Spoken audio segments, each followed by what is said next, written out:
आगे बढ़ते हैं। अब खबर सैफ अली खान पर हमले की। हमलावर की गिरफ्तारी के बाद लगातार कई अहम खुलासे हो रहे हैं। पुलिस ने कल बताया था कि हमलावर शहजाद बांग्लादेश का रहने वाला है। आज यह खुलासा हुआ कि शहजाद बांग्लादेश में कुश्ती का खिलाड़ी रहा है। ऐसी आशंका जताई जा रही है कि सैफ पर हमला करने के दौरान शहजाद ने कुश्ती वाला दांव आजमाया और सैफ पर चाकू से 1-2 नहीं पूरे 6 वार किए। देखिए रिपोर्ट।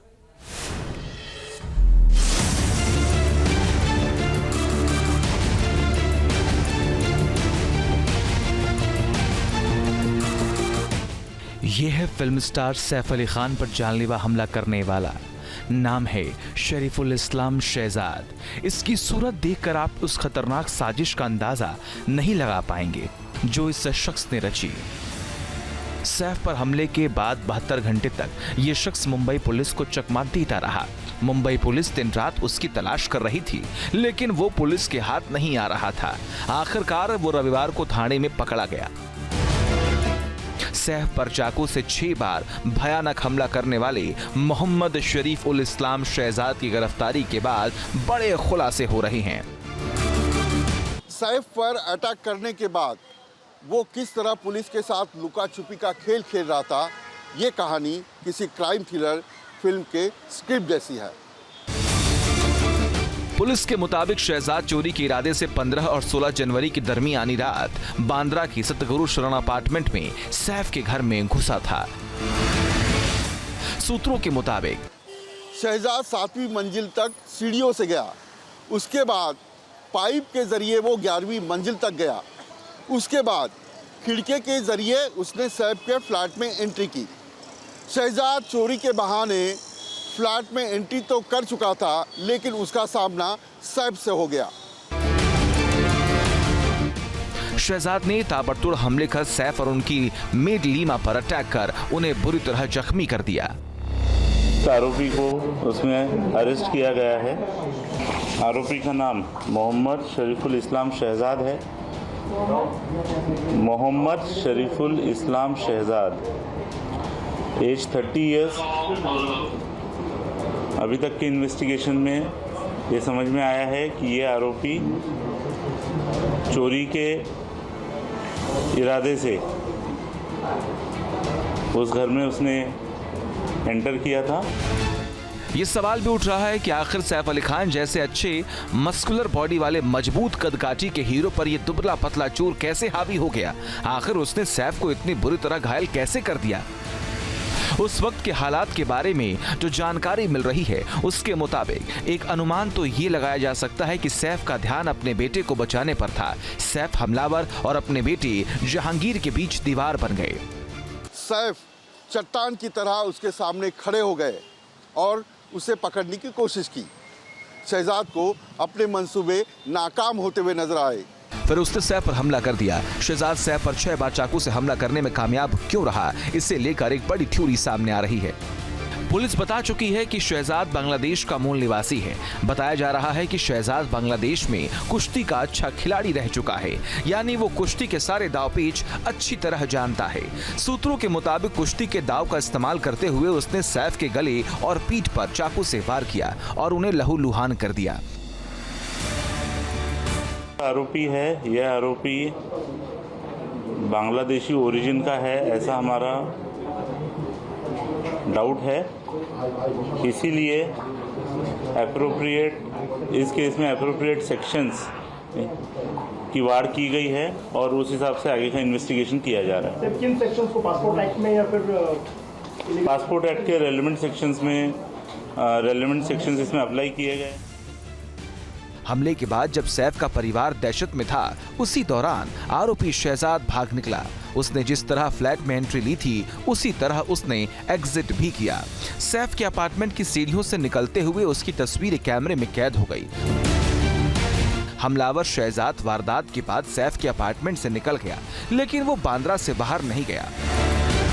इससे पता चलता है कि वो कितना कॉन्फिडेंट था कि पुलिस उसे आसानी से पकड़ नहीं पाएगी। बताया जाता है कि सैफ पर हमला करने के बाद 16 जनवरी के सुबह देर तक शहजाद बांद्रा के एक बस स्टॉप पर सोता रहा और उसके बाद वो वर्ली चला गया। इस बीच पुलिस ने शहजाद को पकड़ने के लिए जाल बिछा दिया था। शहजाद को बांद्रा स्टेशन पर लोकल ट्रेन में चढ़ते हुए देखा गया, जहां उसकी तस्वीर कैमरे में कैप्चर हो गई। कहते हैं कि आरोपी चाहे कितना भी शातिर हो, लेकिन वो गुनाह का कोई ना कोई सबूत छोड़ ही जाता है। शहजाद ने वर्ली में कुछ ऐसा ही किया। बताया जा रहा है कि वर्ली में उसने पराठा खाया और पानी की बोतल खरीदी। इसके लिए उसने यूपीआई से पेमेंट किया।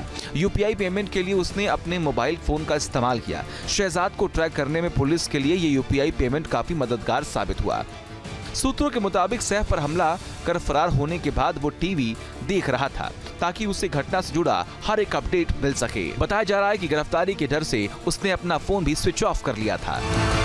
शहजाद पुलिस के निगाहों से बचते हुए मूवमेंट कर रहा था। इसके बाद उसकी लोकेशन दादर स्टेशन के पास मिली, जहां वो ईयरफोन खरीदते हुए देखा गया। पुलिस लगातार उसे पकड़ने की कोशिश में जुटी थी, लेकिन वो बार बार अपनी लोकेशन और पहचान बदलते हुए पुलिस की आंखों में धूल झोंक रहा था। आखिरकार एक बाइक वाला पुलिस के लिए अहम कड़ी साबित हुआ, जिसने पुलिस को शहजाद तक पहुंचा ही दिया। सूत्रों के मुताबिक बचने के लिए शहजाद वर्ली चला गया था, जहां से वो ट्रेन के जरिए ठाणे पहुंचा।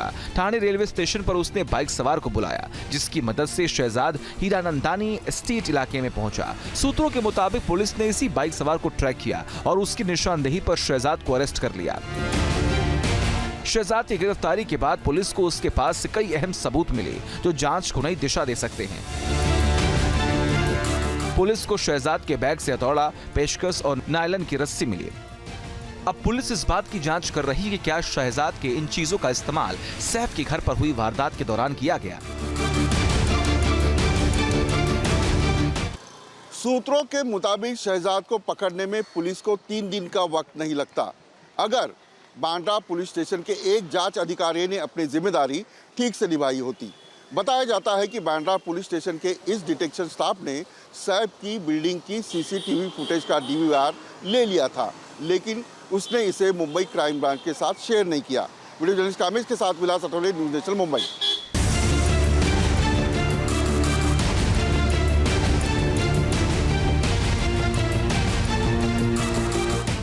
यह है फिल्म स्टार सैफ अली खान पर जानलेवा हमला करने वाला। नाम है शरीफुल इस्लाम शहजाद। इसकी सूरत देखकर आप उस खतरनाक साजिश का अंदाजा नहीं लगा पाएंगे जो इस शख्स ने रची। सैफ पर हमले के बाद 72 घंटे तक ये शख्स मुंबई पुलिस को चकमा देता रहा। मुंबई पुलिस दिन रात उसकी तलाश कर रही थी, लेकिन वो पुलिस के हाथ नहीं आ रहा था। आखिरकार वो रविवार को थाने में पकड़ा गया। सैफ पर चाकू से 6 बार भयानक हमला करने वाले मोहम्मद शरीफ उल इस्लाम शहजाद की गिरफ्तारी के बाद बड़े खुलासे हो रहे हैं।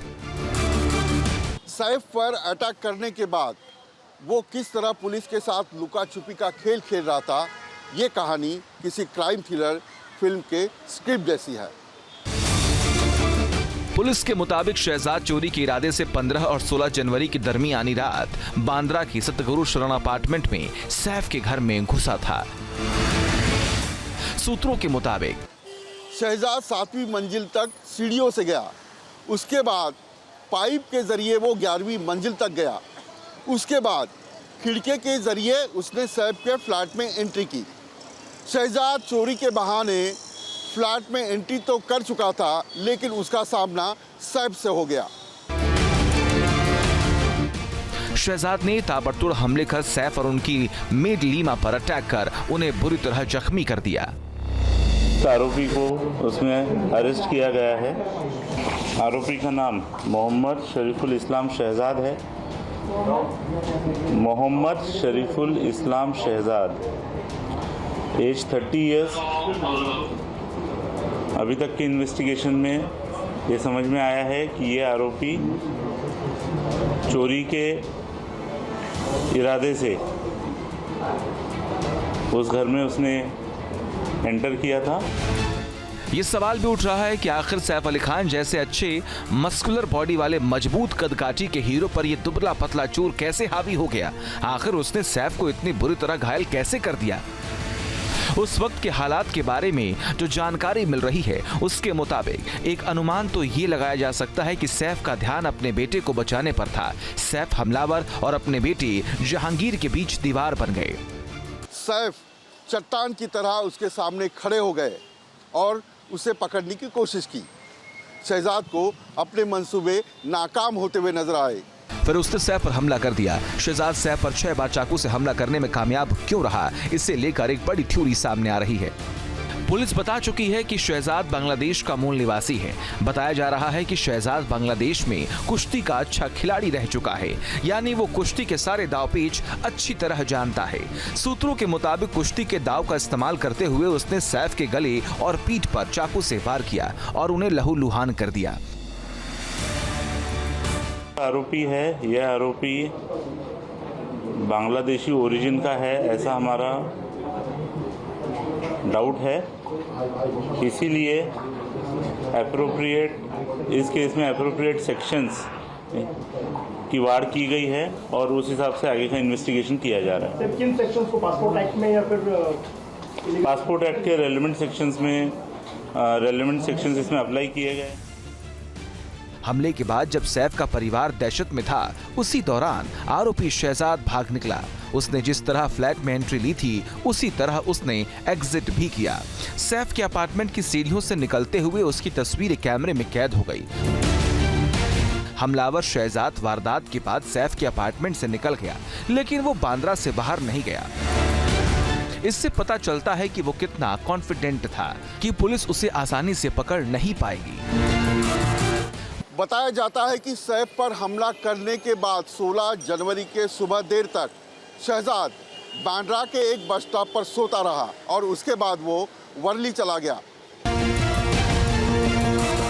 इस बीच पुलिस ने शहजाद को पकड़ने के लिए जाल बिछा दिया था। शहजाद को बांद्रा स्टेशन पर लोकल ट्रेन में चढ़ते हुए देखा गया, जहां उसकी तस्वीर कैमरे में कैप्चर हो गई।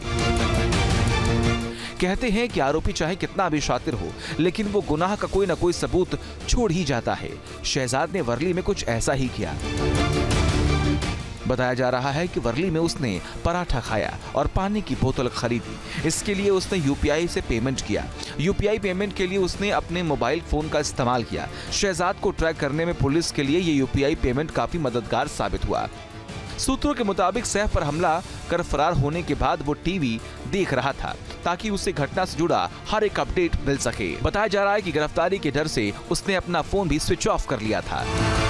शहजाद पुलिस के निगाहों से बचते हुए मूवमेंट कर रहा था। इसके बाद उसकी लोकेशन दादर स्टेशन के पास मिली, जहां वो ईयरफोन खरीदते हुए देखा गया।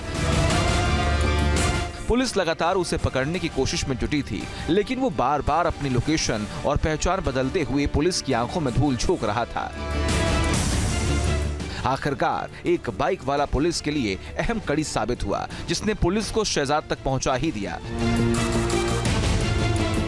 सूत्रों के मुताबिक बचने के लिए शहजाद वर्ली चला गया था, जहां से वो ट्रेन के जरिए ठाणे पहुंचा। ठाणे रेलवे स्टेशन पर उसने बाइक सवार को बुलाया, जिसकी मदद से शहजाद हीरानंदानी एस्टेट इलाके में पहुंचा। सूत्रों के मुताबिक पुलिस ने इसी बाइक सवार को ट्रैक किया और उसकी निशानदेही पर शहजाद को अरेस्ट कर लिया। शहजाद की गिरफ्तारी के बाद पुलिस को उसके पास से कई अहम सबूत मिले, जो जांच को नई दिशा दे सकते हैं। पुलिस को शहजाद के बैग से हथौड़ा, पेचकस और नायलन की रस्सी मिली। अब पुलिस इस बात की जांच कर रही है कि क्या शहजाद के इन चीजों का इस्तेमाल सैफ के घर पर हुई वारदात के दौरान किया गया। सूत्रों के मुताबिक शहजाद को पकड़ने में पुलिस को 3 दिन का वक्त नहीं लगता, अगर बांद्रा पुलिस स्टेशन के एक जांच अधिकारी ने अपनी जिम्मेदारी ठीक से निभाई होती। बताया जाता है कि बांद्रा पुलिस स्टेशन के इस डिटेक्शन स्टाफ ने सैफ की बिल्डिंग की सीसीटीवी फुटेज का डीवीआर ले लिया था, लेकिन उसने इसे मुंबई क्राइम ब्रांच के साथ शेयर नहीं किया।